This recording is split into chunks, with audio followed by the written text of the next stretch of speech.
นั่งภาวนาเสียงภาษาขืน3 ชั่วโมงเต็มพุทธังติพุทธาเจ้านั้นผู้เจมีเราไว้สาขาแลสาธุธรรมังอีพาธรรมอนัตตาเจ้านั้นผู้เจมีเราไว้สาขาแลสาธุสังฆังอีพระอริยสังฆาเจ้านั้นผู้เจมีเราไว้สาขาแลสาธุ10ต่อไปนี้รวมตีบรวมตานขันธ์ธาตุตังหาผ้าการคาอิมังอาตาภาวังพุทธัสสะปาฏิจจสามิขันธ์ธาตุตังหาอัญจิวาสามุตติวัญญัตินีข้าขอน้อมถ่ายตานคือเก่พระพุทธเจ้าข้าเลอิมังอาตาภาวังธรรมัสสะ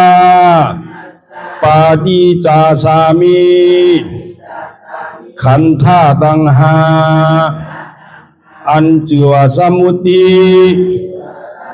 วัญญัตินีข้าขอน้อมถ่ายตานคือเก่พระสาธรรมเจ้าข้าแลอิมังอาตาภาวังสังฆัสสะปาฏิจจสามิขันธ์ธาตุตังหาอัญจิวาสมุตติวัญญัตินีข้าขอน้อมถ่ายตานคือเก่พระอริยสังฆาเจ้าข้าแลอธิษฐานปฏิวัติภาวนาหาหันตัดถึงอนัตตาอาหังพันเตอานิจจาวิปัสสนาทุกขาวิปัสสนาอนัตตาวิปัสสนากัมมฐานังยาจามิอาติธามิจักภาวันนาเอกธาตุจักภาวันนาวัดนี้ขอหือพีติสามาธิเจ้าจุงมาวังเกิดเกคาเลอันว่ากายาลุปคานีอันกว้างศอกยาววานาคืบนิ้วเต่ามีธาตุตั้งสีจุงมาผ้ากอบรวยการจังเป็นกายาลูปนี้อาทิอิมาสมิงกายปะทาวิธาตุอาโภธาตุเตโชธาตุวายโยธาตุยาจามิอาติธามิกวมโหนบลงสมมาพระอริยเปียเจ้าทุกพระวงคาพระอริยเจ้ากูเจ้าคา ในยามเมื่อไหนก็ดี อันคาเราเบาลู่เสแลในคำหลวงสามประการหนึ่งไลละนึกผิดสองไลอุจาผิดสามไลกาตามผิดมาตั้งหลายมนเจอนาน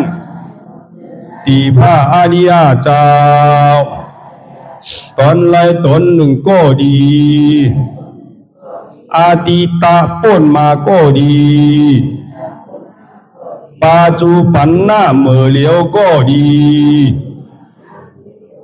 ขอหือต่างเจ้าตั้งตัวพระอริยเจ้าตั้งหลายมนคามาลาลดปดพงตัวสานุตัวโลดอาโหสิกรรมว่าหือเป็นปาปาทาน 热爱者府比蓝牙模式 อันจำเป็นโอมทลายเฮหับตับมักผลนิพพานอันจักเกิดขึ้นมาไปนานานอย่ากาดอย่ากาเสกรรมรวยเตอมันเอากำมังวาสีกำมังกายกำมังแสงของรูปเด่นที่แต่วสาเป็นแต่การทำที่ที่มาดีต้นตัวสาวตั้งหลังพอดีเหมือนเดี๋ยวนี้ก็ดีกว่าโพสังเป็นนันได้ธรรมะปณิปานสาวไหวแสทานานเสภาวัตระปัญญาได้เป็นได้ธรรมะปณิปานตอนนี้ไปวัดตามมนาคือสมณานทุกข้าวทุกข้าเป็นหน้าตาหน้าตาตาแบบตาที่ชีวิตสิกิสักเกียสันในพวกสิ่งที่หายไปในภาวะสัญญาแผงมันกูเจ้ากูตนกูปากูก็บุคคลเสกรรมโดยเถิดสาธุสาธุสาธุต่อจากนี้ไปเราก็ที่ไร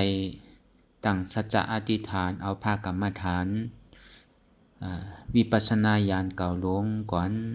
กูเจ้ากูตนกูปากูก็กูกลตั้งจิตตั้งใจแล้วก็ว่าจอมกันสาธุสาธุสา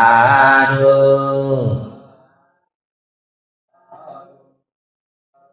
ผู้ข้าทั้งหลายขอตั้งศีลอธิษฐาน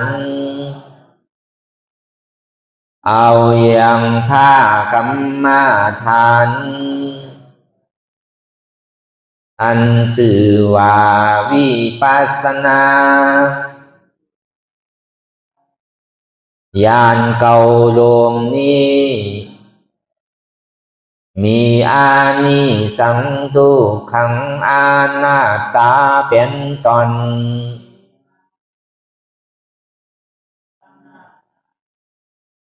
หนึ่งอุตตปายานุปัสสนาญาณลูกคิดฆ่านิงหัน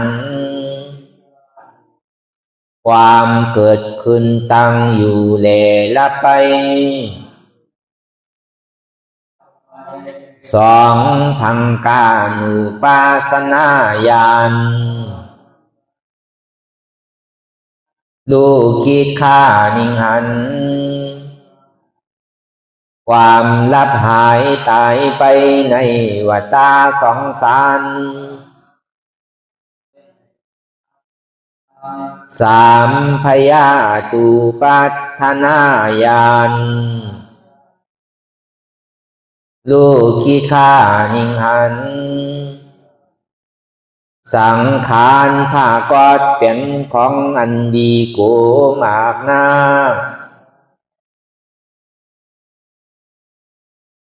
สี่อาตินุวานุปัสสนาญาณลูกคิดฆ่านิงหันยังโตดในวัฏสงสารหานิปินตานุปัสสนาญาณลูกคิดฆ่านิงหันถึงความเบื่อหน่ายในวัฏสงสาร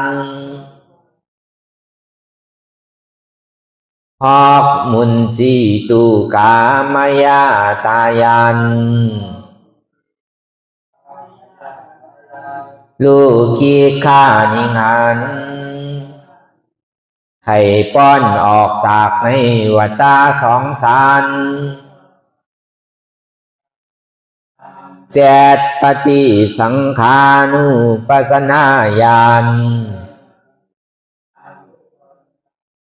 ลูกคิดข้านิหันพิจารณาหาตั้งป้อนในวัฏฏะสองสาร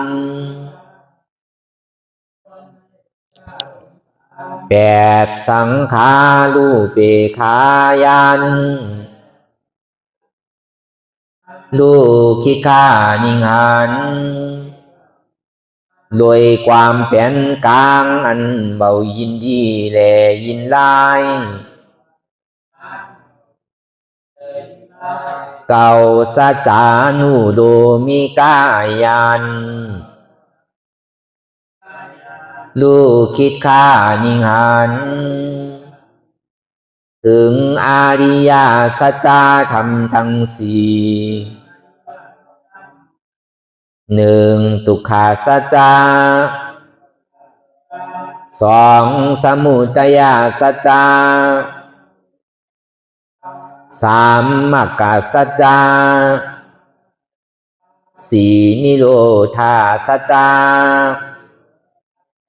อันเป็นธรรมหาหันตัดถึง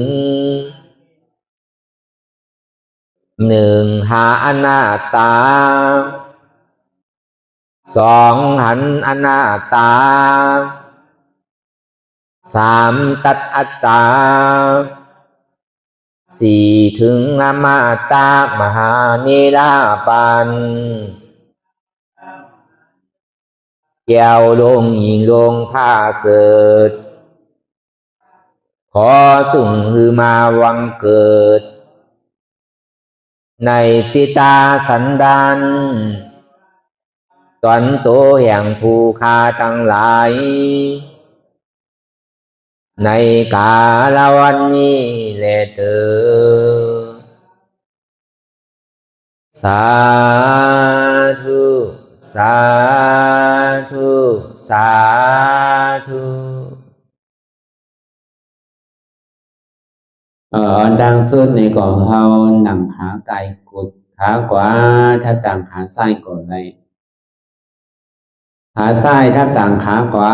ก่อนเลยมือสองขอนต่างไว้เหนือตาเขาก็อย่าไว้ตัวสื่ออย่ามีเข็มป้อนอย่าก็อย่ามียานป้อนเพราะเข็มป้อนนี่ก็มันสั่งให้เรากันสันให้ของใครให้พอมันยานป้อนนี่ก็สั่งให้เราใครรับใครนอนสองว่ามันสิมาปฏิปทานนั่นอย่าวิเข็มป้อนอย่าวิยานป้อนอันเข็มป้อนยานป้อนมันว่ากับไก่โดยโตในใสเพราะว่าตัวเขาเข็มป้อนนี่ก็ใสเขาก็เข็มเพราะว่าตัวเขายานป้อนนี่ก็ใสเขาก็ยานเพราะฉะนั้นอันเข็มแหลมยานนั่นมันเป็นปัญญาอ่อนโหโทนะ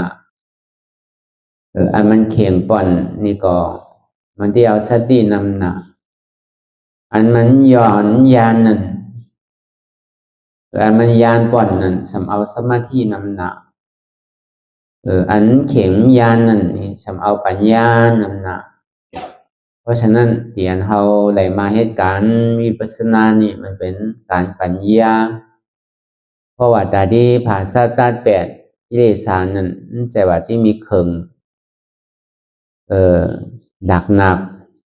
เขินกัดแขนในเมืองคลองกลางนี่ก็สามารถตาที่ภาษาตัดแปดกิเลสาเลยเขินขึ้นกับขึ้นปานนั่นอยู่ในเมืองสวรรค์จันทร์ผ่าฮอกจันนั่นก็ลีในเมืองพรหมหลุป้าพรหมาหลุป้าพรหมในสัจวาราตัมมะตัมเชียงในหมื่นโลกาถัดนั่นในแสนโลกาถัดนั่น มีเขิมอันไหนมีอาวุธอันไหนแต่ที่มาผ่าซัดตัดแปดกิเลสนั้นจังผ่าตัดเลยหรือเสว่าปัญญาของสัมมาสัมพุทธเจ้าที่อันเจ้าได้ตรัสรู้อย่าเป็นสัมมาสัมพุทธเจ้าเกิดขึ้นมาแล้วถึงที่เอามาสั่งสอนต่อถึงมาหอดถึงเมื่ออันตาปานเฮามาเหลียวศาสนาป้อนเข้ามาแล้วครึ่งหนึ่งไปอีกหนึ่งมีอันเนี่ยดาที่ผ่าซับตัดแปดกิเลสกิเลสอันมันอยู่ฝังไว้ในลึกๆกิเลสที่อันหยาบ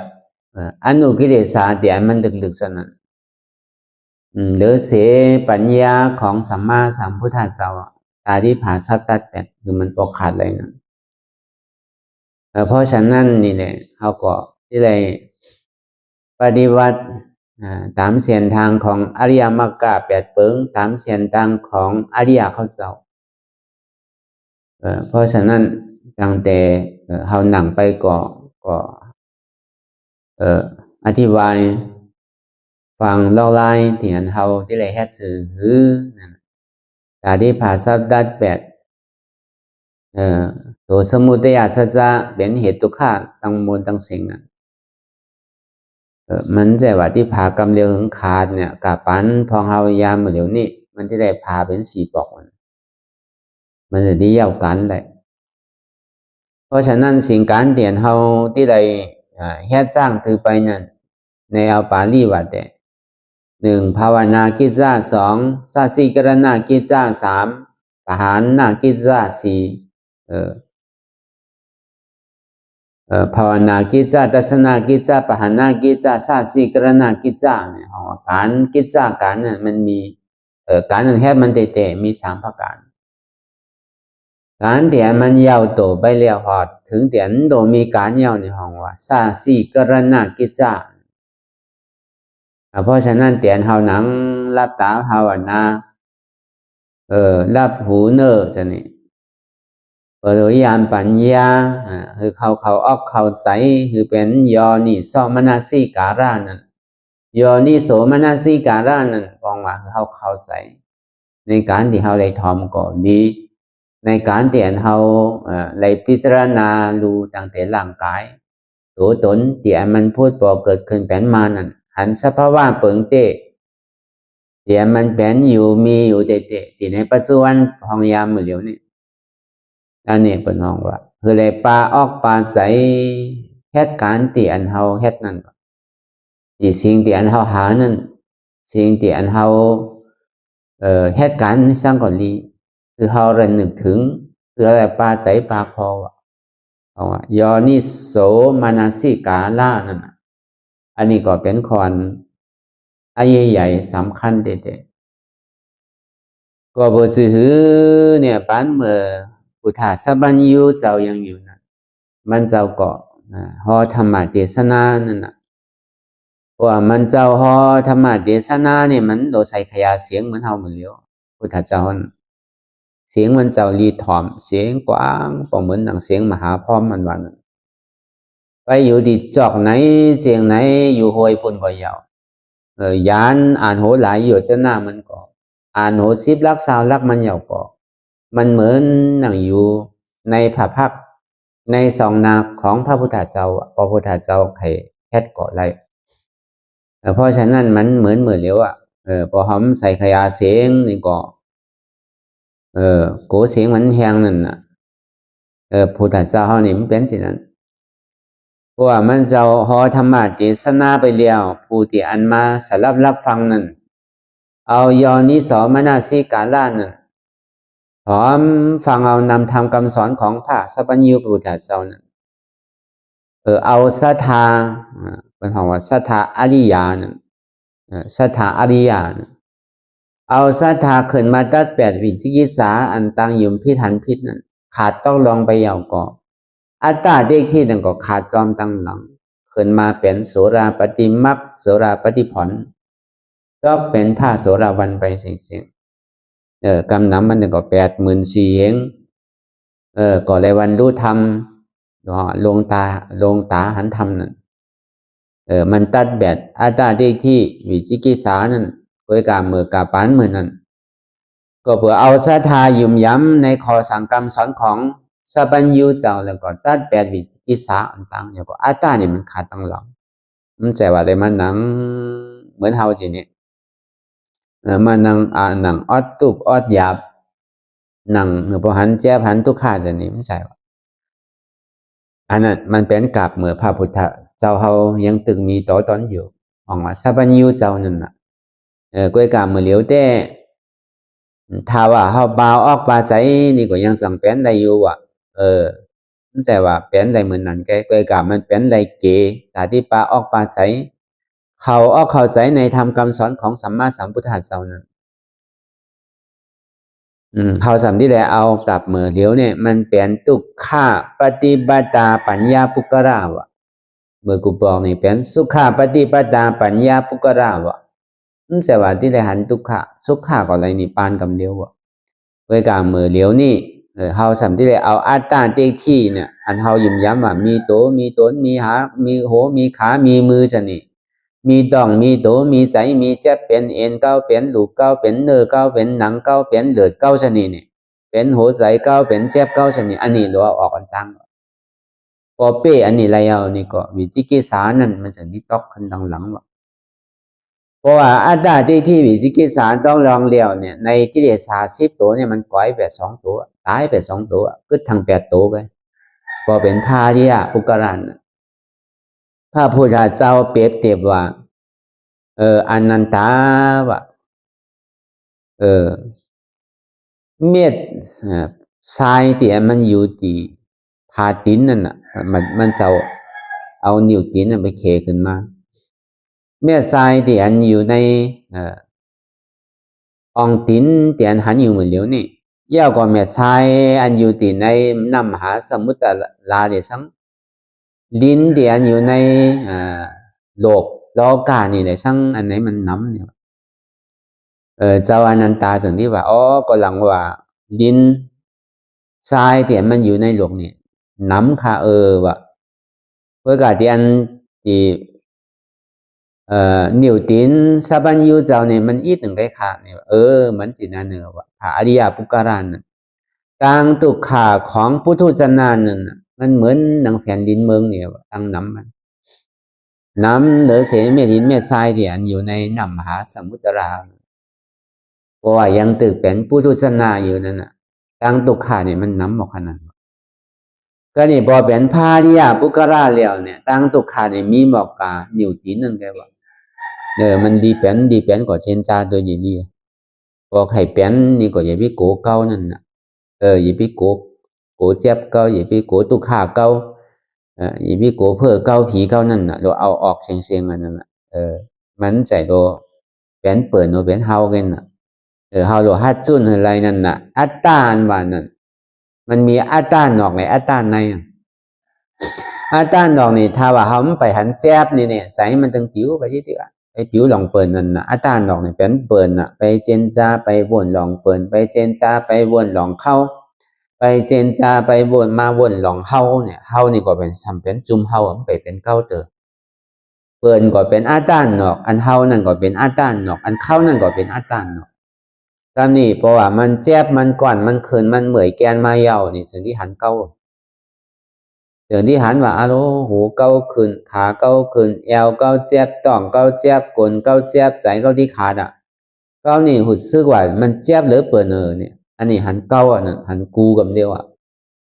ถ้าว่ามันหันกูหันเก้าเย้านี่เปิดนี่มันหายไปอัตตานอกนี่หายไปจังหวะตาที่เฮ็ดลองลายแต่ที่คืออัตตานอกหายนี่ก็ผมมีลายมันก็เฮ็ดสื่อเฮ็ดมันถึงมาหายมันหนังเหมือนไหนก็ใจผิวผมใจผิวมันนอนรับอะไรอย่างมันเหงารับกันน่ะนั่นน่ะมันมู่ลายแต่ที่ไวพาวางไหลอัตตาทางนอกแต่นี่พอมาหาหน้าตาทางในนี่ก่อนโลหะธาตุดังกันนี่นี่ฮะโลหะจุนพองเอาก็ยามจุนมาหึงจุนมาน้ำเยาวลงหลองตายได้ไอ้วิโกมันวันหนึ่งก็มันดึงที่ตายเมื่อphụcก็มือฮื้อ ปาติมาก็ปาดนี่ก็ปาติมาใจเลื่อนนาก็เลื่อนนี่ก็เลื่อนนาใจปีนี่ก็หัวที่เป็นปีนาอันเฮามาตายในธรรมตายในการตลาดนั่นการหาธรรมนั่นมันแม่นเหลือเสียเปิ้นผ้าเสิร์ชเหลือเสียเปิ้นไว้ใจสินี่ของอันเฮาที่ไรนั่นแค่มเหลือนี่ปากปุ่นเฮงปุ่นหมื่นปุ่นแสนปุ่นเฮาที่ไรตั้งนานมื้อเหลียวนี่เฮาปั่นติ๊กๆอย่าไปเสียหลายตานยาวตานแทงรู้ยาวรู้ทั้งตานสร้างตานตัวตานใจเฮามันจะเอาเงินตานใจมันจะว่าสอชนคือเอาเงินตานใจอันมันแม่นเหลือเปิ้นเอาตัวเฮาตาน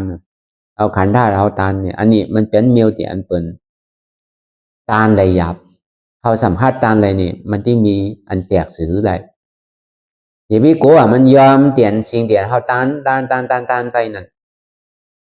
มันไปแก้บซีมไว้ตั้งนาเฮานี่มันจังว่าอย่าไปกลัวมันที่หายได้สิ่งเตียนเฮาเลยถวายทานไปนั่นมันไปให้ทางสร้างปองไว้ตั้งนาอันตานเฮาที่ไร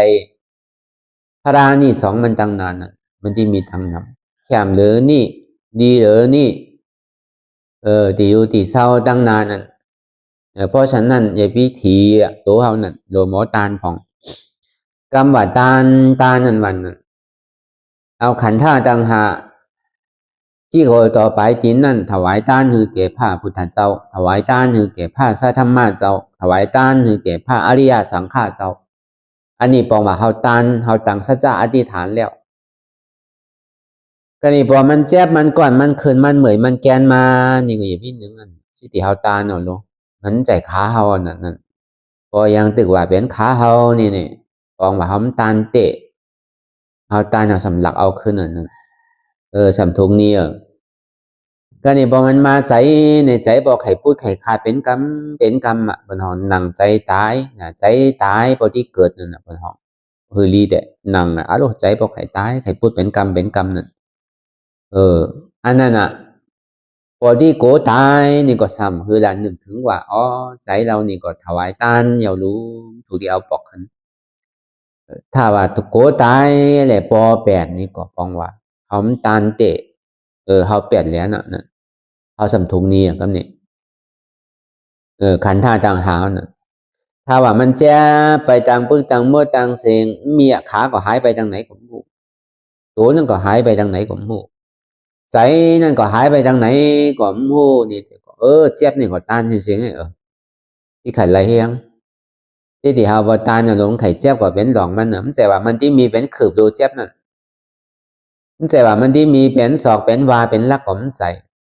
ก็ถวายตาเนี่ยก็จุนนี่กันนะมันแต่ว่าที่คือจุนตึงวันแต่ว่าที่คือจุนตึงปาดตึงเรือนตึงปีก็มันใส่หรือเฮาจุนในระยะเวลาที่อันเฮามันหนังปฏิวัติ2 ชั่วโมงอันนี้ก็คือเป็นลอกลายตาที่เฮ็ดให้เฮาหมอไว้วางใจเลยที่สำคัญมันนั่นเฮาโลหมอไว้วางใจลอกลายเตียนว่ามากู300,000 ปึงนั่นมันเป็นลอกลายตาที่ขาทรัพย์ตัดแปดกิเลสาลงที่อันมันเมียวที่หาหยาบนั่นหยาบกว่าตัวนั้นที่ไปหาที่ไหนแต่ที่ผาทรัพย์ตัดแปดกิเลสานั่นไปหาเมืองคอนก็มีหาเมืองสวรรค์จันทราก็มีหาเมืองพร้อมหลู่ป้าพอมาหลู่ป้าพร้อมก็มีเด้อเสศาสนาพุทธคัมภาเป็นเจ้าในกับปานพองยามเหมือนเดียวเฮานี่ห้องว่าปอที่ว่างพระพุทธเจ้าอันว่าเนี่ยเมียวรู้เนี่ยมากผ่อนนี่พานั่นว่าแต่ก็เมียวเนี่ยเฮาที่ยุ่มสินั้นผาริยาปุกราเขาเจ้าก็ที่เมียวตั้งแต่พระโสดาปฏิมรรคโสดาปฏิผลสดกามีมรรคสดกามีผลอนาคามีมรรคอนาคามีผลอรหัตถมรรคอรหัตถผลนั่นว่าแต่พระอริยเขาเจ้าแต่ถึงเมียวเนี่ยในใจเฮาที่ว่าก็ที่เคยว่าอยู่พระพุทธเจ้าดังเสียงดังว่าเนี่ยมันมีอยู่3 ตอน1กิเลสานิโรธาสัมมาสัมพุทธเจ้าขันธานิโรธาสัมมาสัมพุทธเจ้าธรรมะธาตุสัมมาสัมพุทธเจ้า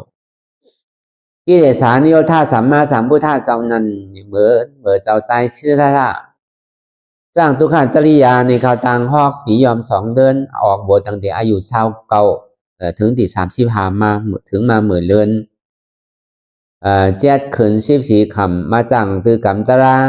ตั้งแต่6 ค่ำต่อถึงเมืองเลียงพอดมาถึงเหมือนเดือน7 มนนั่นนี่ก็สปัญญูเจ้าตัดยาสปัญญู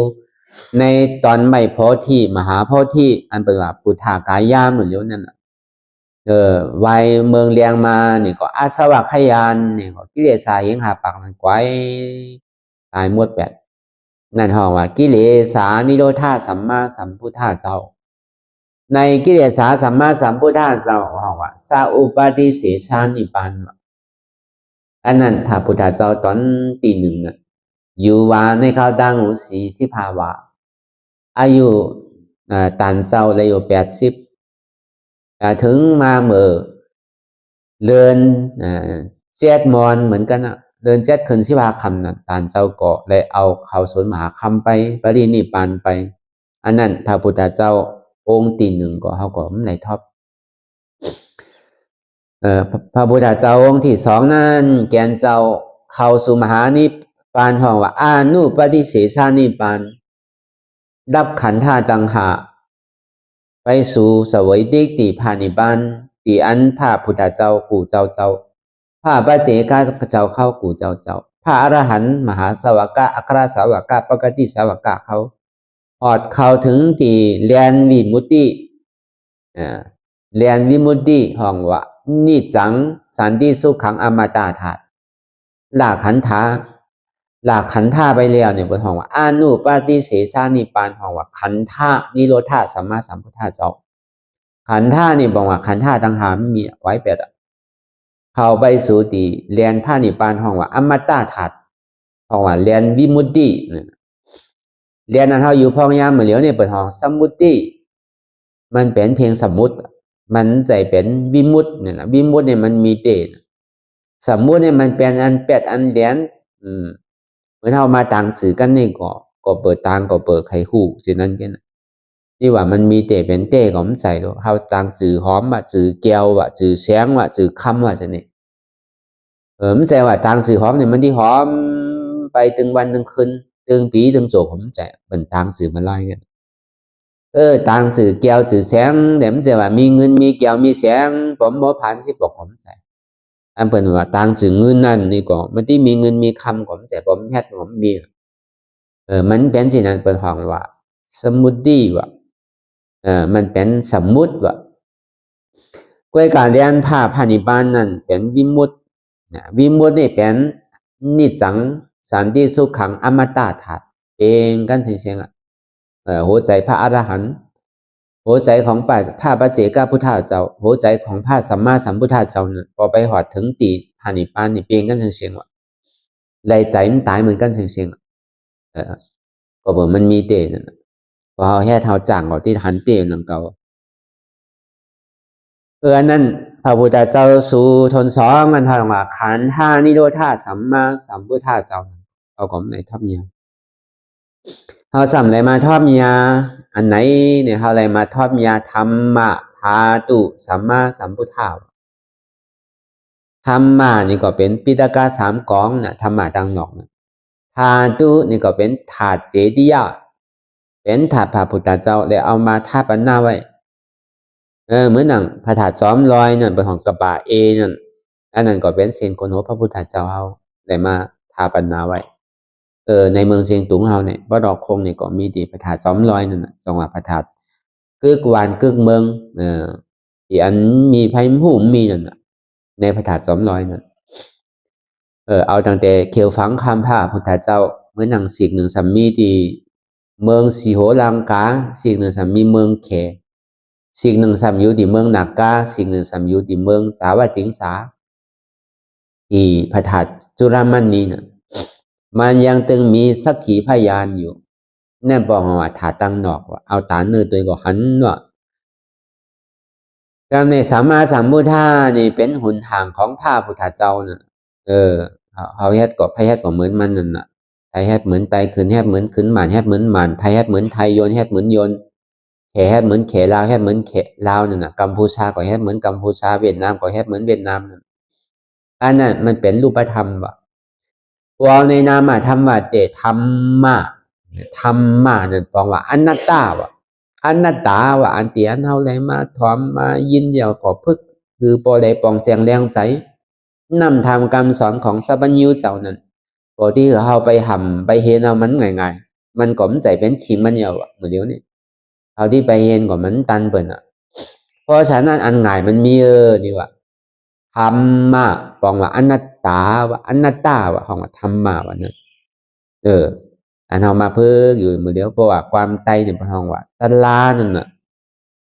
เข้าปังตัลลาเนี่ยตัลลาเนี่ยมันเป็นความหมานไตก็ห้องซ้อมพอเอาธรรมว่าเตเป็นธรรมว่ะคือเฮาก็ห้องว่าเป็นธรรมนั่นน่ะพอเอากรรมมันมาในปาลีว่าเตเนี่ยเป็นธรรมว่ะธรรมมันว่านั่นธรรมะเนี่ยแปลว่าอนัตตาวะสัพเพธัมมาอนัตตาเอโกธัมโมอนัตตาโตธรรมดังโมดังเสียงนี่มีตัวเรียวของว่าอนัตตาวะอันนี้อันเฮาติเลยมาถอมมายินที่มาเลยจังตือกรรมปฏิวัติที่เลยมาเห็นผู้หือปอปองอกปองใจเขาอกเข้าใจอนัตตาอันว่านี่มันก็มันนำคือเฮาหมอสละยึดยับอันเดียนเฮาเลยยึดยับกับมันไว้อันเฮายอมปล่อยยอมพายอมบังน่ะเฮาสำนวนมาพึ่งนะหือมันที่ปล่อยที่พาที่วางที่ปล่อยไหลเพราะว่าในโลกโลกาเรานี่ก็เปิดตุกขะยันเปิดว่ายึดยับกับมันว่าเป็นของเฮาจังว่ามีน้ำก็ตุกขาน้ำมีเกก็ตุกขาเกมีนี่ก็มีดองตังตุกขาสังก็เปิดเฮาไข่มีนั่นน่ะมันจะที่ตุกขะพอหอมไข่มีป่อนมีเลยนี่ก็ติ้มตุกขะเพราะฉะนั้นซาบานิวเจ้าจากนี้ว่าทุกสิ่งทุกอย่างทำดังหมดดังเสียงเสียนเฮาไหลยินไหลหันไหลนวมไหลกินไหลตีไหลเตอไหลเจาะออกเจาะใจนั่นทุกสิ่งทุกอย่างเนี่ยมันเป็นอนัตตาเสียงมันมีตัวตนจังไปบังคับได้ทำดังหมดดังเสียงนั้นมันมาเยาวติอนัตตาจังว่าทำมันวันเป็นอนัตตาคำเดียวอันนี้อันเท่าไรมายินอยู่นี่ปองว่าเท่าไรทอบมันจะว่าไรทอบอองเร็วไรทอบเป็น84,000เหงอองพระพุทธเจ้าเนี่ยเมื่อพระพุทธเจ้ายังอยู่นี่ยังเป็นอองเดียวไปเมื่ออันกิเลสานิโรธาสัมมาสัมพุทธเจ้านั้นเมื่ออันขันธานิโรธาสัมมาสัมพุทธเจ้านั้นนี่ก่อนไรทอบอองเร็วไป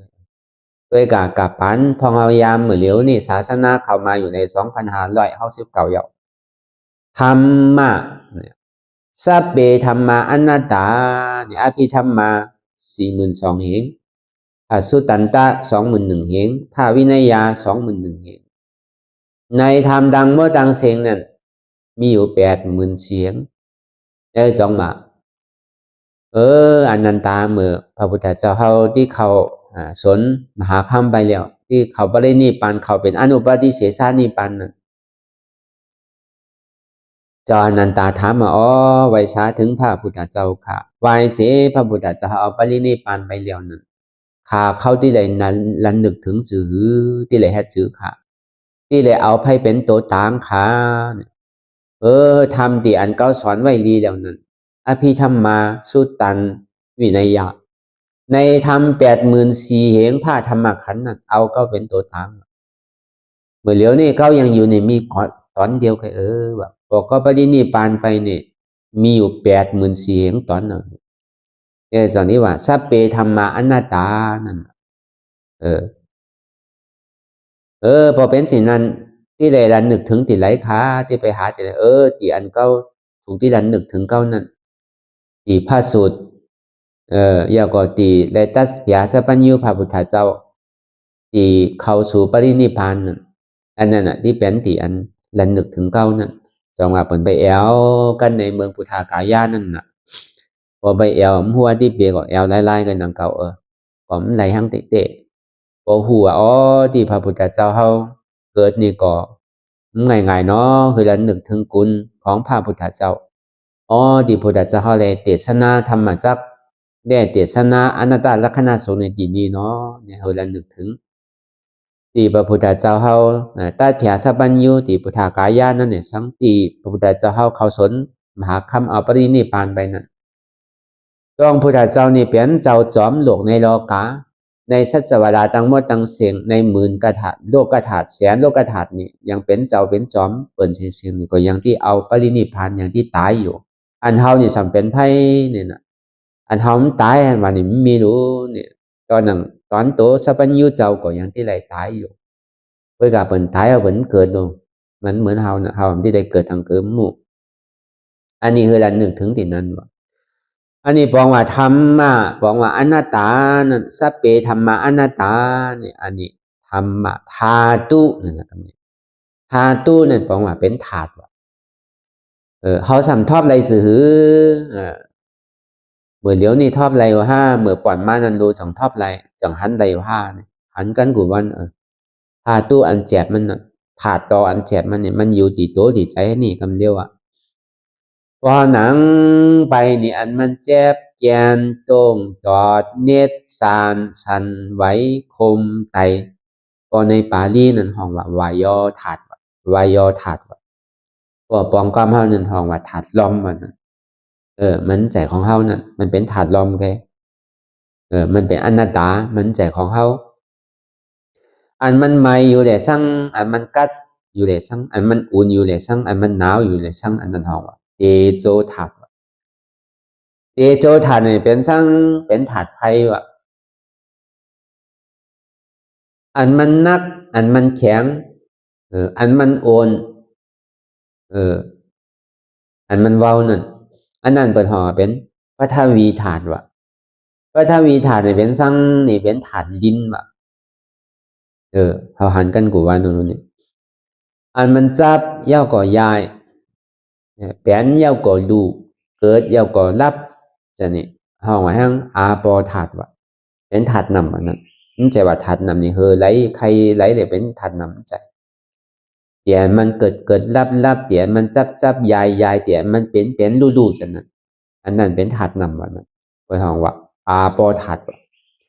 อันเฮาหนังรับตาหันสภาวะถาดดินนำลองไพ่นั่นปองว่าอันเฮาหันเจ็บแกนตรงตอดเน็ดสานสันไหวคอมไตไมกัดอ่อนแข็งสู้ตุ่มจับยายจึมยอดเป็นดูนั่นเป็นถาดดินนำลมไพ่อันเจ็บแกนตรงตอดเน็ดสันไหวนี่เป็นถาดลมอันไมกัดอุ่นหนาวนั่นเป็นถาดไฟอันนักว่าอ่อนแข็งนั่นเป็นถาดดินอันจับยายจึมยอดเป็นดูนั่นเป็นถาดนำอ๋อมันใจเก้าลูนี่มันใจตัวเก้ามันใจเก้าลูนี่มันเปลี่ยนสภาวะของถาดหินนำลมไพ่ไงบาดอะไรเปลี่ยนอนัตตาอันเฮาหมอวนหมอวางสินี่ในห้องว่าทอบยาทาตู้ว่านั้นทาตู้เนี่ยบอกว่าเป็นถาดสัมมาสัมพุทธะเจ้าเนี่ยสัมมาเนี่ยบอกว่าสัมมาติทิว่าสัมมาสัมพุทธะเจ้าเนี่ยสัมมาติทิสัมมาสังกัปปะว่าสัมมาติทิต่างหันจบสัมมาสังกัปปะต่างพิจารณาจบอันนี้สองภาคการนี่บอกว่าทอบยาตัวพระพุทธเจ้า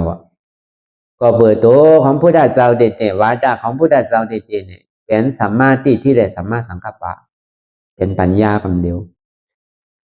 ศีลเนี่ยสมาธินั้นสัพพัญญูเจ้าย้ำไปเป็นย้ำไปมาเตอนี่ก็มันเป็นของกึกหลกกำพาศีลนั้นศาสนาไหนนี่ก็เป็นมีศีลศาสนาไหนก็เป็นมีสมาธิอันนี้ก็เหมือนนังถ้าหลักสีเข้าจะนั้นเปิ่นว่าเป็นศาสนาพุทธนั้นเป็นศาสนาพราหมณ์นั่นเปิ่นก็มีมาแต่ก่อนตั้งแต่เมื่อพระพุทธเจ้าเฮายังตึกเป็นหนออรองอยู่ตึกเป็นปังตายอยู่นั่นก็เปิ่นบ่มีน่ะย้ำไปมีศาสนาเดินนั่นเปิ่นยังฮู้จักกรรมศีลกรรมธรรมน่ะปันพุทธเจ้าเฮาเป็นกลางคำเลยสั่งเป็นนกยุงคำเลยสั่งเป็นหนูเผือกเลยสั่งเป็นหมูเลยสั่งจะนี่เปิ่นก็มีศีลไว้เอามันโดไปย้อนดิไผเมื่อดังพระพุทธเจ้าสัพพัญญูเฮาเป็นปังตายนั่นเมื่ออันกลับเป็นปังใต้นั่นเขาจะมีใจก่อกันนะพระพุทธเจ้านี่เป็นปังใต้มีปังใต้เยาวก่อหมาลีเน่เยาวก่อมีเยาวก่อแมวหนำอันนี้เข้าเป็นใจก่อกันนะ เขาตั้งสัจจะอธิษฐานว่าอันเป็นปังใต้คุณปังใต้อันวันนั้นเป็นสัพพัญญูเจ้าเขายังตึกเป็นหนออรองเลยแหละตึกสร้างแถมปารมีอยู่พอถึงมาเมื่อเดือนมนในวันเมื่อฝุกนี้เขาที่เอาศีลนี่ว่าถ้าว่ามันมีปุกลาผู้ไหนมาภาพต่างดูต่างตานี่ก็เขาก็ที่อ่อนกันดูคนไหนมีสังก็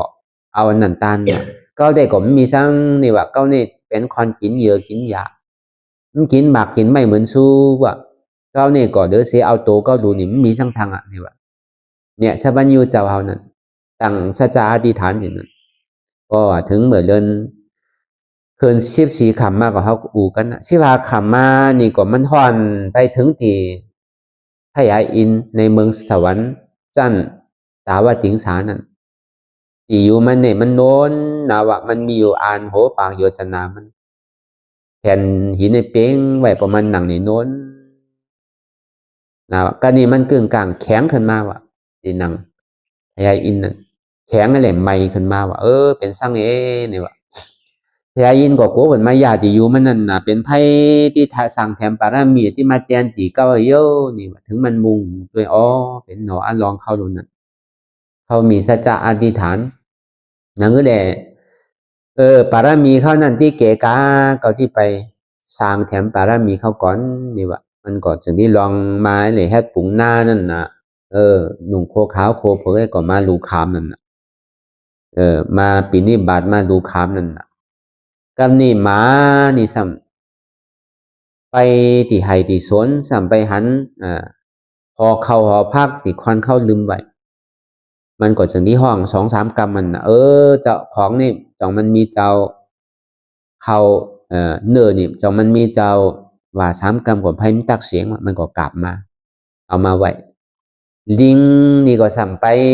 ในเถินในป่าไปไหลมาหมากจอกไปไหลมาหมากจอกไอ้ก็ตอนหมากจอกกันอยู่ในเถินในป่านั่นมันก็ห้องลิงนั่นก็สั่มหูกำโกนกันมาเมื่อกูปอกก็ห้องหาว่าหมากจอกตอนนี้นี่จองมันมีเจ้าอยู่หรือว่าหมากจอกมังมงที่นี่จองมันมีเจ้าว่าเป็น3 กรรมกว่าไพ่มตักเสียงจองที่เอามาว่าลิงก็กรรมนี่มีเนี่ยสั่มเข้าเถินไปไหลหมักล่างว่ามันก็ห้องเหมือนกันสินั้นนังเก่าหมังล่างนี่จองมันมีเจ้านี่ก็ห้องเป็น3 กรรมของตักเสียงมันก็เอาหมังล่างมากรรมนี่แมวนำนั่นมันก็ไปรวมไปเนี่ยสัมไปหันมังปอกก็ว่าสมว่าเป็นเรียนมังปอกก็สมว่าเป็นแมวนำมันมี2 อันไว้เฮาว่าเอาเข้าใจนะง่ายๆก็เฮาว่าเป็นเรียนเฮาว่าเป็นแมวนำเนี่ยพอมันรวมไปที่กุนทรายนั่นมันสำเอาปลาสุกไว้ที่กุนทรายนั่นแหละมันรวมมันยินเสียงมันยังก็ฉันที่คุดได้ก็ห้องหาเจ้ามันห้อง3 กรรมก็มันมีไพ่ตักเสียงพอทีนั้นมันก็กลับมาไว้ปลานั่นก็นี่พอมาห่างเห็นไว้ยาวนี่ก็ขุนยินนั่นผ่านเป็นปุ๋งหน้ามายาแมวนำนี่ก็เอาปลาดูมันมาดูคามเอานี่ก็ดูคามพองมีสร้างเอาปลานี่ไปพอจีนั้นก็เอาพักไว้ก่อนกำก่อนมาเอานี่เอาพังดินเอาแก้ไว้ขึ้นแล้วนี่พอไปยาหมาลินเนี่ยนะหมาในหมาลินน่ะมันก็สำคัญเอาเข้าเลนเนอร์จีนั่นอันที่เขาเนอร์ปิงเนอร์จีที่เขาเลยเอาไว้ลืมไว้ดีเถียงนานั่นเอามากาปันว่าหมานั่นกำนี่มีนั่นก็สำเอาหมักล่างนั่นน่ะมาตานปันว่ากำนี่ลิงนี่ก็สำเอาหมักไม่มาตานปันว่ก็นี่เขาก็ไปจู่กันทีเดียวจนที่มีปังใต้นั่นกำนี่ก็นี่มันก็เข้าไปดิปังใต้นั่นน่ะเป็นหือละปุงนาเนี่ยที่ช่างโหลช่างที่มาดูขามาขายไรช่างเนี่ยว่ะ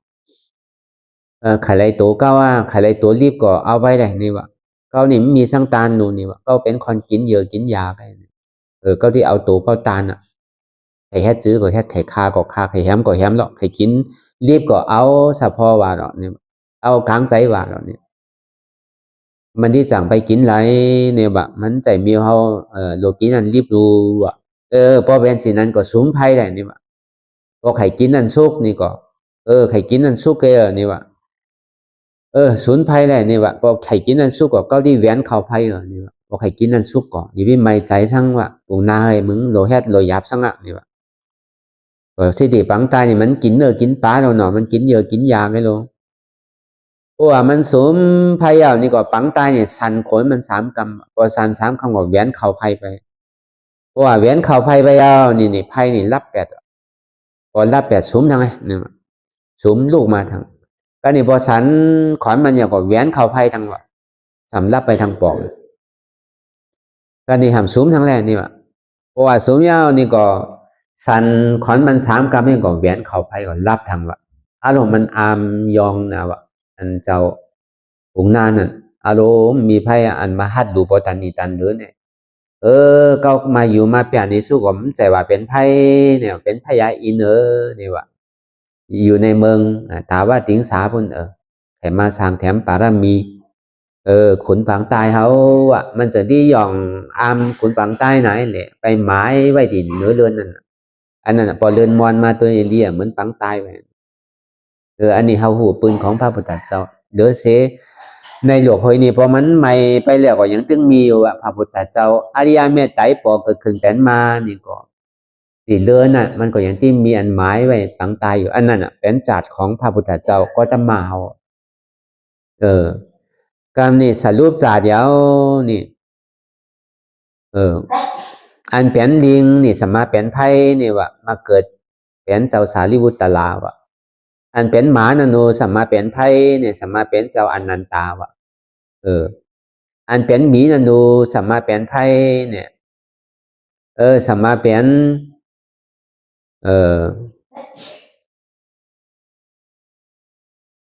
อันหมีเนี่ยเป็นเจ้าโมกขลานกำนี้อันเป็นแมวเนี่ยสัมมาเป็นไพ่เนี่ยแมวนั่นเป็นเจ้าอนุรุตเป็นเจ้ากัสสปาวะอันเป็นขุนนี้นะหนูสัมเป็นไพ่มาเป็นเจ้าอนุรุทธาวะอันเป็นปังตายเนี่ยหนูสัมเป็นไพ่เนี่ยมาเป็นสัพพัญญูเจ้าเฮาวะอันนี้จัดเดียวจัดเสียงอันนี้เฮาว่าปานเมื่อกูบอกนั่นเปิ่นย้ำโดไปย้อนศีลย้อนสั่งเนี่ยมันถึงมีไว้นั่นน่ะแต่จองว่าศีลและสมาธิเนี่ยมันเป็นของกึกหลกกำพาเพราะสัพพัญญูเจ้าเฮาเกิดเป็นมาแล้วนี่สมาธิที่สัมมาสังกัปปะนั่นสัพพัญญูเจ้าถึงที่คู่ไม้เลยเอาศีลและสมาธินั่นน่ะมากึกจอมปัญญาเปิดห้องว่าศีลของปัญญาเปิดห้องว่าสมาธิของปัญญาวะอันนี้สันนิว่าเป็นศีลของศาสนาพระพุทธเจ้าสมาธิของศาสนาพระพุทธเจ้าอ่ะเพราะว่ามันปราศจากปัญญาหน่วยนั้นสมาธิและศีลเนี่ยมันใจเป็นของศาสนาพุทธเจ้ามันเป็นนอกศาสนาเป็นก็มีเป็นมีศีลมีธรรมอยู่เป็นก็จ้างตือกรรมปฏิวัติบางปอกนางจุ่มปวกบ่ออกหัวหนังอันหัวเรือนหัวปีมันตุกไปทางไหนก็เป็นเฮ็ดไรโดยการมันมีปัญญาพระพุทธเจ้าเขาเอาปัญญานั้นมากึกจอมเนี่ยเป็นสิ่งที่เขาสัมมาตัวนี้เป็นตัวปัญญา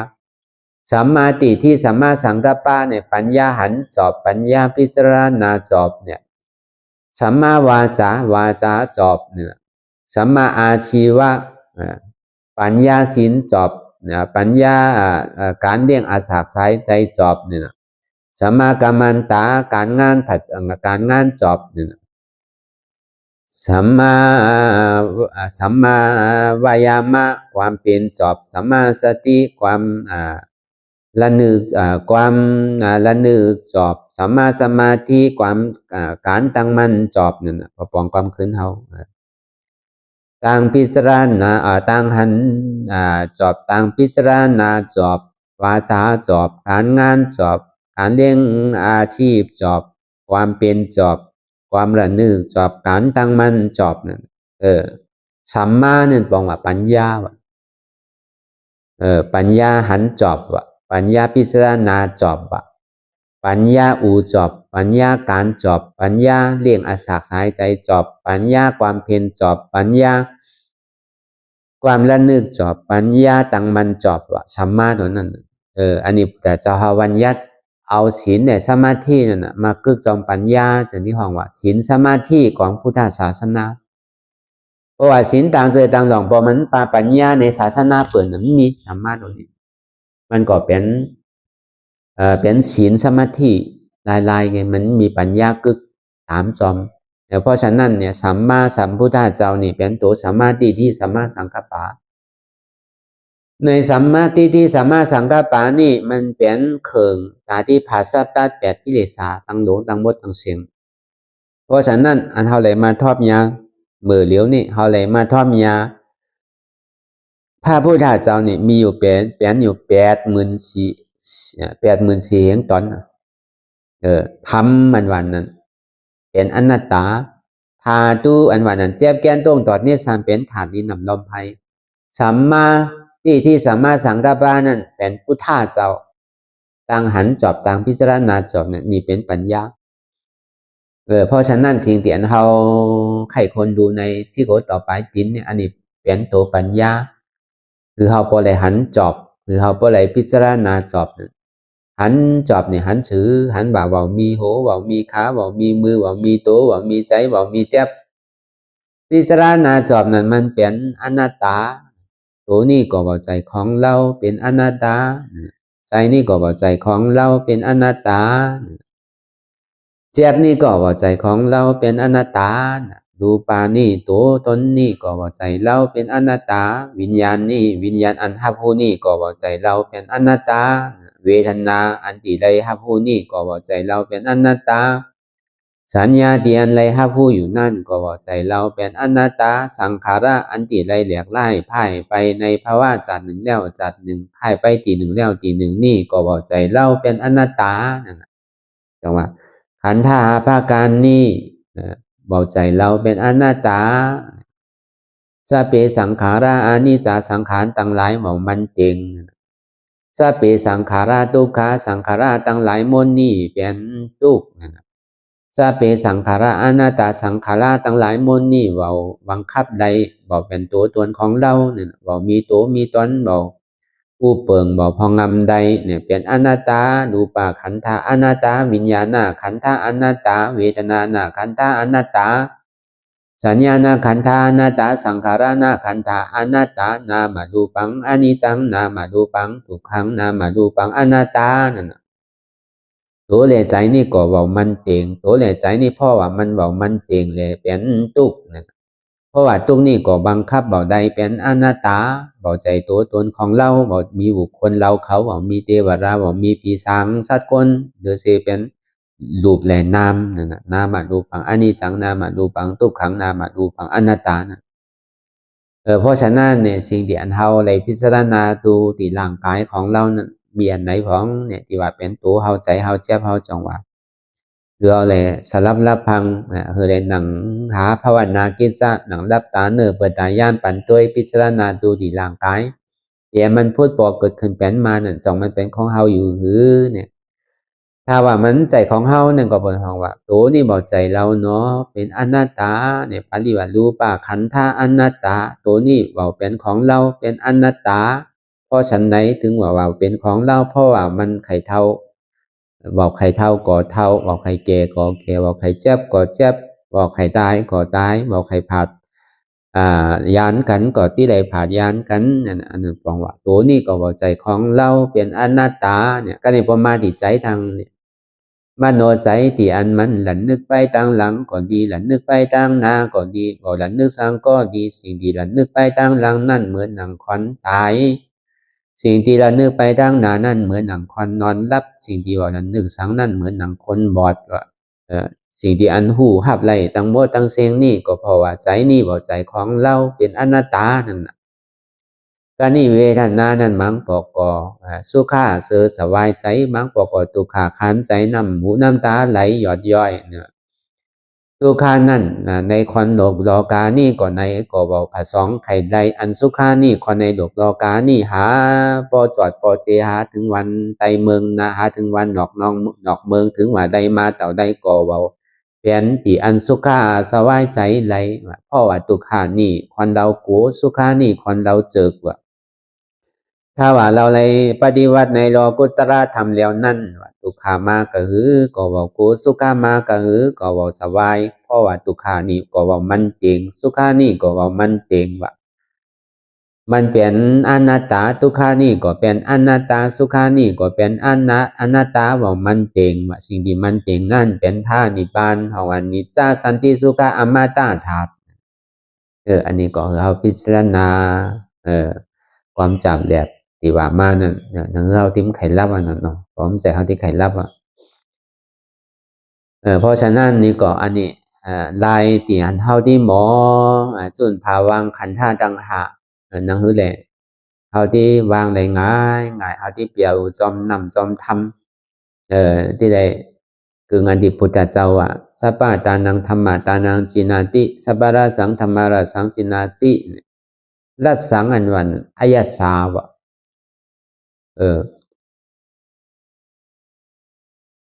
สัพพะราติงธรรมะราติงจินาติอันเฮาเลยเปียว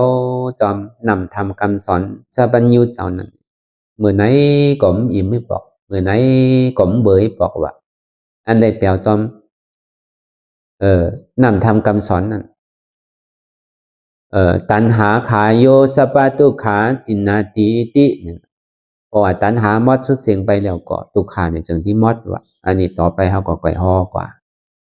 ดีเจก็อ่านที่ฮออันสีคอเนี่ยไว้กับมันสัมสือไปต่างนามันไปยากันนี่ก็สัมฮอต่างเสือไปพอตัวข่าวตัวยามมันพอถึงขิงมันมากกว่าฮอคือมันละเอียดในอันที่สีคออันที่ว่ามาเมื่อเจ้านั้นสัพพะตานังธรรมะตานังจินาติสัพพะราสังธรรมะราสังจินาติสัพพะราติงธรรมะราติงจินาติตัณหาขายโยสัพพะทุกขาจินาติติเนี่ยอันนี้เรียกว่าแค่หมดนังเก่าพอถึงตัวตันมาเหมือนไหนนี่เขาก็เอาฮอไปกวยละอันนี้ก็สำแค่หมูอันเขาได้เทศนาธรรมในขันธ์ท่าดังหาปฏิวัติเจ้าว่าเสียบไม่บากรรม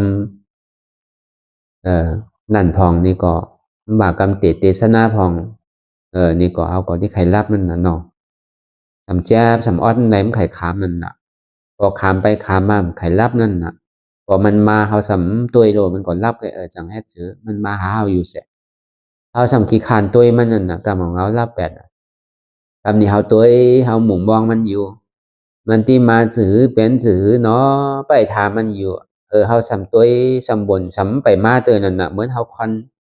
เหมือนควันมองกันนั่นน่ะมันไหลผ่านกันหึงเอวก็เหมือนไหนมันที่มาพอยินเสียงแก่ยินเสียงไอเสียงสั่งมาปองงอกแงนตัวเองน่ะมองสื่อผมไปมานั่นอันนั้นหันอยู่วนอยู่ก็สำหันวันนั้นเมื่อบอกนี่หันอยู่ก็สำวนสั่งนั่นมันพอมาเต็มหอเต็มเฮินเหอะยังถือว่ามีที่ไหนอยู่นั่นน่ะที่เต็มเป็นพอมาเต็มเฮินนั่นน่ะ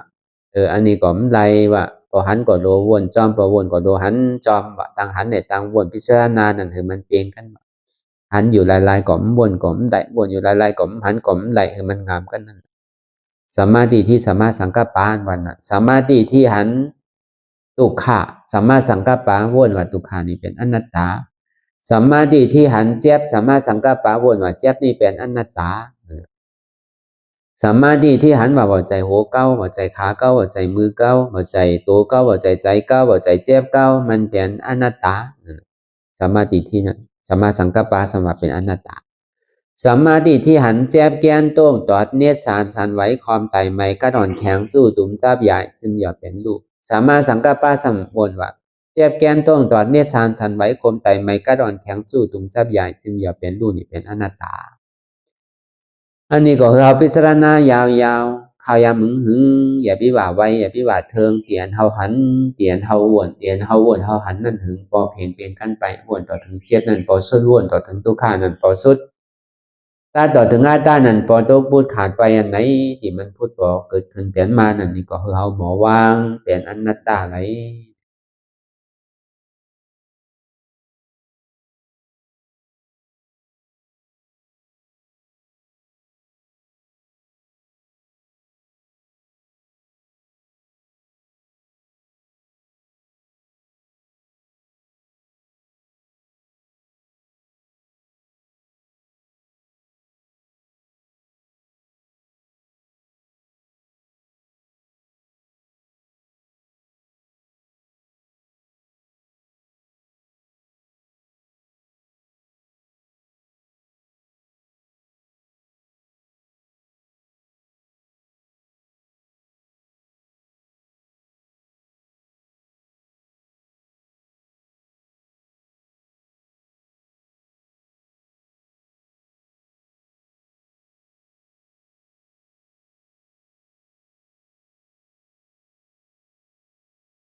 เว้าโต้งเว้าหนึ่งเว้าค่ายเว้ายายเว้าเปิดตามึนตาอย่ายอมซุมใจอัตตาอันมันจี้สังเฮาหือหนึ่งหือโต้งหือค่ายหือพื้นหือเปิดตามึนตานั่นอย่าปี้ปันยอมกันไว้ใจหัดหานี่แหละสืบการสัมมาทิฏฐิต่างหันจอบสัมมาสังกัปปะต่างพิจารณาจอบสัมมาทิฏฐิต่างหันจอบในหันช่างเนี่ยหันอันเจ็บเกียนโต้งตอดเนตรชานสันไหวคมไตไม่กัดอ่อนแข็งจู้ตุ้มจับยายจึมหยอดเกิดลับเป็นดูห้องว่าหันถาดดินนำลอมไพอันเจ็บแกนโต้งตอดเนตรชานสันไหวความไตนั่นเป็นวายโยถาดลมมันใจเก้ามันเป็นอนัตตาไม่กัดอุ่นหนาวนั่นเป็นตีโจถาดไฟมันใจเก้าเป็นอนัตตาอันนักเว้าอันอ่อนแข็งนั่นเป็นปฐวีถาดดินมันใจเก้าอนัตตาอันเป็นอันดูอันเกิดอันรับอันจับอันยายอยู่นั่นเป็นอาโปถาดน้ำมันใจเก้าเป็นอนัตตานี่ก็เอาถาดลิ้นถาดไฟถาดน้ำถาดรอไม่แหล่แกไปอ่อนตังเหมือนเฮาสืบข่าวตังยาพื้นไว้นี่ก็เอาถาดลิ้นน้ำลมไผ่นั่นแกหลีดไปบางปอกเฮาอย่างไปข่าวตังมันตอกลกตอกอุ๋งมีเศษมีน้ำเป็นเศษตังหยาบนี่ก็เฮาก็เอาถาดลิ้นน้ำลมไผ่แหล่แกไปเพราะว่ามันไปได้ง่ายๆล้อมยาวนี่ก็เฮาก็สำคัญสืบวางถาดลิ้นน้ำลมไผ่แหล่สำคัญหันตุกขะวนตุกขะเป็นอนัตตาหันเจ็บวนเจ็บเป็นอนัตตาไปติ๊กหนึ่งมานี่ก็อย่าพี่โกเนี่ยเจ็บมาก็คือก็อย่าคือเฮาหมอผมจอมคือเฮาหมอยินดีต้อนรับเจ็บนั่นอย่าพี่โกมันยินดีต้อนรับอะไรวางเป็นอนัตตาอะไรสองมาก็อย่าพี่ก้านเตอก็เปิดว่าเวลาข่าวยามมันก็ไปถึงเตอสามนี่ก็อย่าพี่ข้านเจนจาอย่าพี่ข้านพิจารณาอย่าพี่ข้านวนก็เปิดการวิปัสสนาเนี่ยมันเป็นการตาที่หันเดที่เจนจาตั้งหันจอบเลยตั้งพิจารณาจอบที่เลยเอาปัญญาวนเจนจาไปจอมก็อย่าพี่ข้านอย่าพี่ลืมเนี่ยอันเฮาเหตุการณ์อยู่เหมือนเหลียวนี่มันเหตุการณ์ตาเฮาไกเนี่ยมันใจว่าเหตุตาเปิ่นเฮาเหตุก็เฮาไหลเปิ่นเหตุก็เปิ่นไหลเปิ่นกินก็เปิ่นอิ่มเฮากินก็เฮาอิ่มมันใจตาไพ่สีมาเนี่ยคือเฮาตื่นหูโตไว้กูกินกูข้าวยาม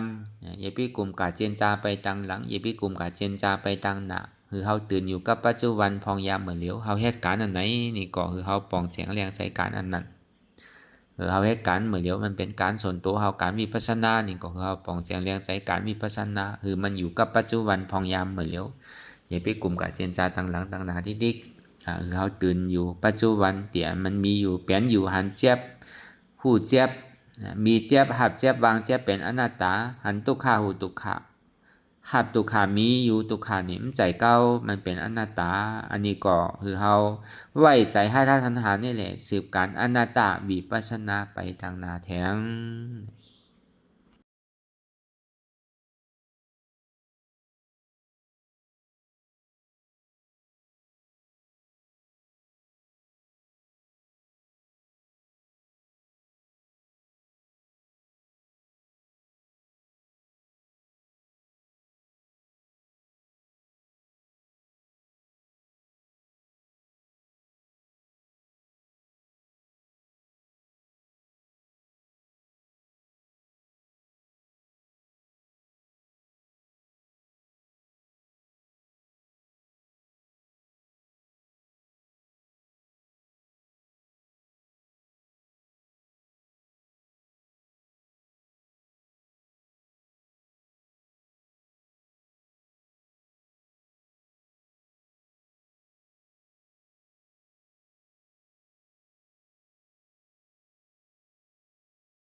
หลองตังอันเป็น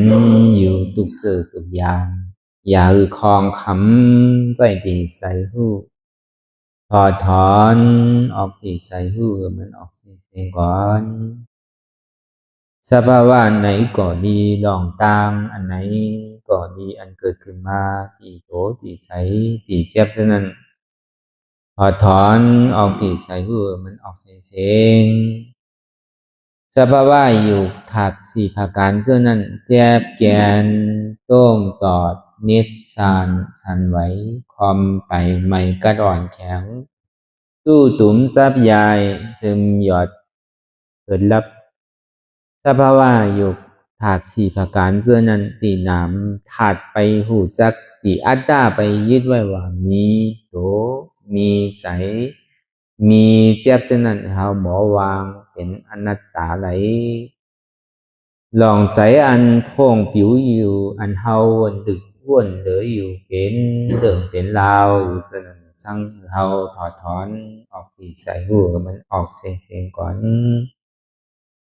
ยอมกึดยอมออกยอมลงอันเฮ็ดให้เฮายินดียินให้ส่วนนั้นอารมณ์เสื่อถึงใจถึงขอไว้มันยึดไว้มันเป็นทุกข์นั้น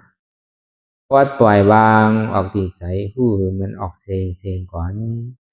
ลองเจอเปลี่ยนทุกข์เลยลองย้อนถึงใสหลายอย่างอันเกิดขึ้นมาตีโตตีใสตีเจ็บฉะนั้นปล่อยวางยาวเสียก่อนก่อยค่ายย่ายลายหนึ่ง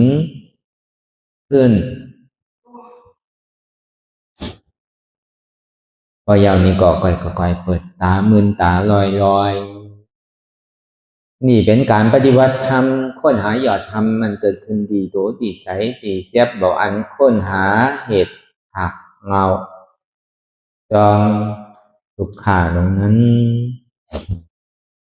ต่อจากนี้ไปนี่ก็เฮาก็ที่ได้ส่งเมตตาถึงสรรพสัตว์ต่างหลายก่อนสาธุสาธุสาธุ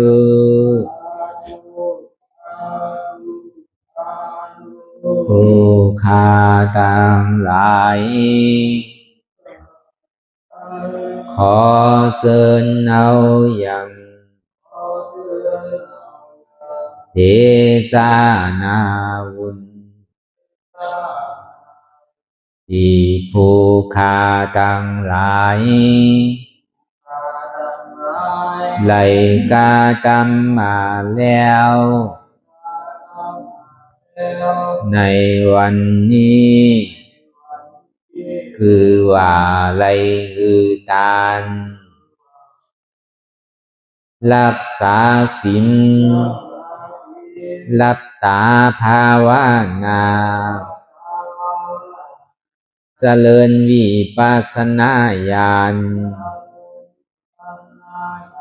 พังธรรมเทศนานี้และขอจุงหือมากรรมสุยังตอนโต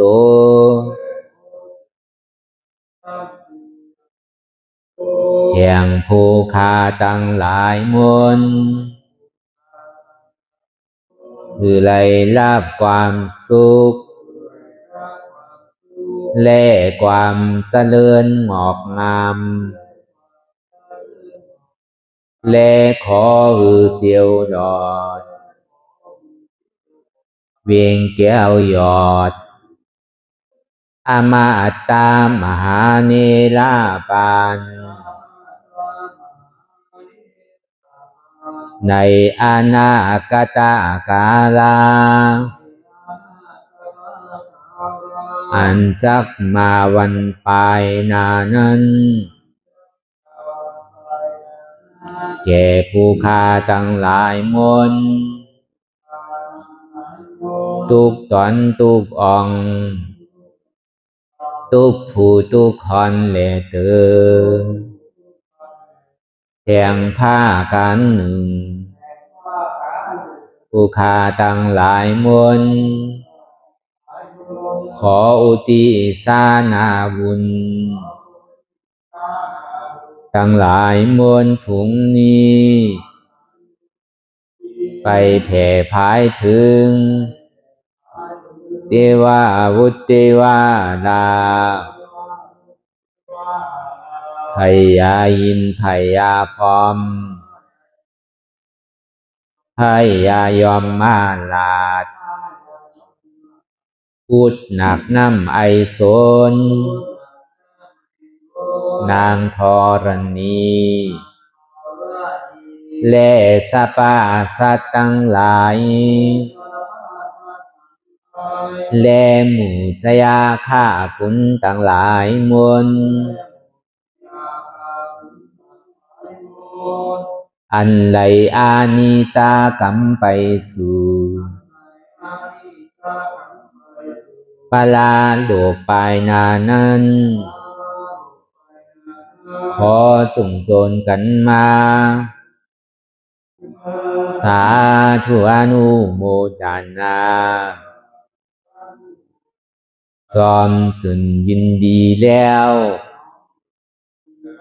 คือไรโจรกันป้อนจากทุกข์ถึงสุขทุกโตสัตเลเตอสาธุสาธุสาธุอิตังมิปุญญังอาสวะคายังนิพพานังวะหังโหนตุมาปุญญาภากังสเปสัตตานังสมาลาพันตุอิตังมิปุญญังอันเราขาไหลมาถือกรรมปฏิบัติวิปัสสนาภาวนาอาหันยอดธรรมอนัตตานิอาสวะคายังเป็นนันผาทรัพย์ตัดเปียดอาสวะสี่ภาการเสียแล้วเนี่ยนิพพานังติพานิพพานันหนตุคือไรถึงเสกรรมขามาปุญญังภากังขอนดีอันคาได้มานั่งวิปัสสนาภาวนาส่องยืนปันสเปสัตตานังแต่เอาป่อแม่พี่น้องญาติกาผู้ว่าอุปาสัยอาจารย์ครูสลาสั่งสอนมิตรเสี่ยวสหายและสรรพสัตว์ทั้งหลายมวลสมาลาพันตุคือไลลาบานีสองผ่อนบุญกับลอยผู้คาทั้งหลายมวลเสกรรมลอยเตอสาธุสาธุสาธุอิมังดานากัมมังนิพพานาปัสสะโยนตุโนนิสังอิมังศีลากัมมังนิพพานาปัสสะโยนตุโนนิสังอิมังภาวันนากัมมังนิพพานาปัสสะโยนตุโนนิสังยังกินจีกุสาดังกัมมังกาตาปังกัมมังสาเปหิกาเตหิ คาตังปุญญังโนอานุโมดันตุสุนันตุพุนตุเยเตวะอัสสามิงทาเนอาทิกัตตาติขายุกาสัตตาหุนตุสัพพะสัตตานังสุขิยาตานังปานิหารันตุมาตาปิตาสุขิตาหุนตุทุกขาปามุตสันตุสัพเพยาติกาสุขิตาหุนตุทุกขาปาสันตุสัพเพอายาติกาสุขิตาหุนตุทุกขาปามุนสันตุสัพเพปิสาสัพเพยัคฆาสัพเพเปตาสุขิตาหุนตุทุกขาปามุนสันตุสัพเพนัคขตาสุขิตาหุนตุทุกขาปามุนสันตุสัพเพเทวาสุขิตาหุนตุทุกขาปามุนสันตุสัพเพอาจาริยุอุปัชฌายาสุขิตาหุนตุทุกขาปามุนสันตุสัพพะสัมปาทินังสามิสันตุวันตามิพุทธังสัพพังเมโตสังฆามาทาเมพันเตวันตามิธัมมังสัพพะเมโตสังฆามาทาเมพันเตวันตามิสังฆังสัพพังเมโตสังฆามาทาเมพันเตวันตามิอุปัสสะอาจาริเยสัพพังเมโตสังฆามาทาเมพันเตวันตามิกัมมาฐานังสัพพังเมโตสังฆามาทาเมพันเตวันตามิอาลาเมพัทธาสีมายังสัพพังเมโตสังฆามาทาเมพันเตวันตามิเสติยังสัพพังสัพพะทาเนสุปฏิทิตาสารีลาธาตุมหาโพธิงพุทธาลูปังสักกาลังสัตตานากาโลเกเทวาโลเกพรหมาโลเกสุมพุติเปลังกาติเปสารีลาธาตุโยเอสาธาตุโยอาลาหันตาธาตุโยเสติยังกันธากุติสตุราเสติสาเสธัมมาคันเทสัพเพสังปาตาเสติยังอ่างวันตามิสัพพะโสสาธุสา